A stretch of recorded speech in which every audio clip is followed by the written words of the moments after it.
So hello dosto, I hope you and everyone fit and fine and doing great in your studies. So as friends, Ahmedabad municipal કોર્પોરેશનની અંદર 612 જેટલી એક junior ક્લાર્કની vacancy પડેલી છે. સો આ vacancy માટે તમારે ફોર્મ કેવી રીતનું ભરવાનું છે, તમે કઈ રીતે એપ્લાય કરી શકશો, શું વયમર્યાદા આપેલી છે, શું એજ્યુકેશન ક્વોલિફિકેશન માંગે છે, શું સિલેબસ છે, તમામ વસ્તુ.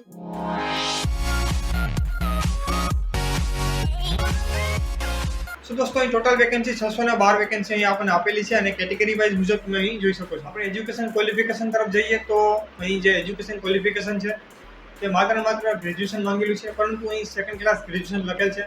એટલે કે સેકન્ડ ક્લાસ ગ્રેજ્યુએશન અથવા તો તેનાથી ઉપરનું તમે હશો ગ્રેજ્યુએશન ફર્સ્ટ ક્લાસ અથવા તો ફર્સ્ટ ક્લાસ ડિસ્ટિંક્શન તો તમે એપ્લાય કરી શકશો. તે ઉપરાંત સરકાર માન્ય સંસ્થામાંથી સીસી પણ પાસ કરેલ હોવી જોઈએ. દોસ્તો અહીં સીસી પાસ કરેલું હોવો મતલબ એવું નથી કે તમે કોઈ સીસી નો પ્રોસેસ કરેલો હોવો જોઈએ. જો તમે 10મામાં અથવા તો 12મામાં કોમ્પ્યુટર સબ્જેક્ટ રાખેલો હોય અથવા તો ડિગ્રી અથવા ડિપ્લોમામાં તમારે કોમ્પ્યુટર હોય તો તમારે કોઈ સીસી નો કોર્સ કરવાની જરૂર નથી. નેક્સ્ટ દોસ્તો એક્ઝામ ફીની વાત કરીએ તો એક્ઝામ ફી અહીં જે બિન અનામતના ઉમેદવાર છે તેમને 500 રૂપિયા છે અને જે અનામત કક્ષાના ઉમેદવાર છે તેમને 250 રૂપિયા ફી ભરવાની પાત્ર રહેશે. દોસ્તો પગારની વાત કરીએ તો અહીં 26,000 રૂપિયા તમને 3 વર્ષ માટે ફિક્સમાં આપવામાં આવશે. અને વય મર્યાદાની વાત કરીએ તો વય મર્યાદા અહીં દોસ્તો 33 વર્ષની વય મર્યાદા રાખેલી છે.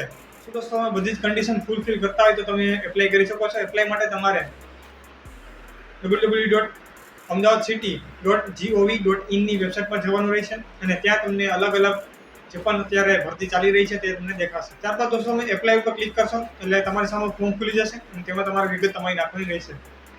હું તમને ડાયરેક્ટ આ જે લિંક છે એપ્લાયની તે હું તમને મારી ટેલિગ્રામ ચેનલમાં પ્રોવાઈડ કરી દઈશ. તો મારી ટેલિગ્રામ ચેનલની લિંક છે તે ડિસ્ક્રિપ્શન બોક્સમાં આપેલી છે. ત્યાં જઈ અને તમે ડાયરેક્ટ તમને લિંક ચડી જશે અને તમારે કાંઈ પણ મેથાફિટ કરવાની જરૂર નથી. ડાયરેક્ટ તમે લિંક ઉપર ક્લિક કરશો તમે ડાયરેક્ટ એપ્લાય ઓનલાઈનના ફોર્મ છે ત્યાં પહોંચી જશો. તો દોસ્તો અહીં બેઝિક ડિટેલ છે તે તમારે ફૂલફિલ કરવાની છે. તમારો એડ્રેસ ને તમારું નામ ને બધું એવી રીતનું છે, ક્વોલિફિકેશન ને એ બધું તમે નાખી દેશો. ત્યારબાદ તમે કન્ફર્મ કરી નાખશો. ત્યારબાદ તમારે ફી ભરવાની છે, તમે ફી ભરી નાખશો એટલે કે ફાઇનલી કન્ફર્મ થઈ જશે. ઇન બિટવીન તમે ફોર્મ ભરો તેમાં તમને કાંઈ પણ પ્રોબ્લેમ આવે, કાંઈ પણ ક્વેરી હોય તો તમે મને બેઝિસ ઓફ કમેન્ટ બોક્સમાં અથવા તો ઇન્સ્ટાગ્રામ પર ડીએમ કરી શકો છો.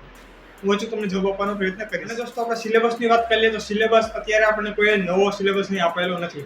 તે જરૂર આપણને હવે આપવામાં આવશે, પણ આપણે અત્યારે પ્રિપેરેશન સ્ટાર્ટ કરવી હોય તો તમે જૂના સિલેબસને મુજબ કરી શકો છો.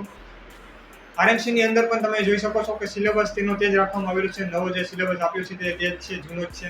તો અહીંયા પણ હોઈ શકે છે કે તે જૂનો જ રાખવામાં આવે અને જો ચેન્જીસ આવે તો થોડાક માઇનર ચેન્જીસ આવશે તો તે પ્રમાણે પછી આપણે થોડુંક ચેન્જ કરી નાખવાનું અને ચાલુ કરી દેવાનું.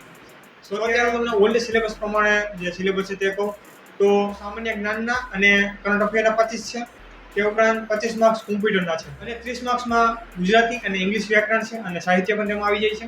અને 20 માર્ક્સમાં છે તે છે આપણે મેથ્સ અને રીઝનિંગ. સો મેથ્સ અને રીઝનિંગનો 20 માર્ક્સનો એક ક્વેશ્ચન આપણને આપેલો છે.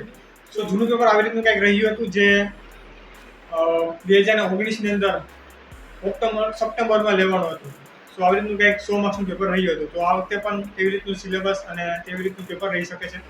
સો તમે આ સિલેબસને ધ્યાનમાં રાખી અને તમારી પ્રિપેરેશન છે તે સ્ટાર્ટ કરી શકો છો.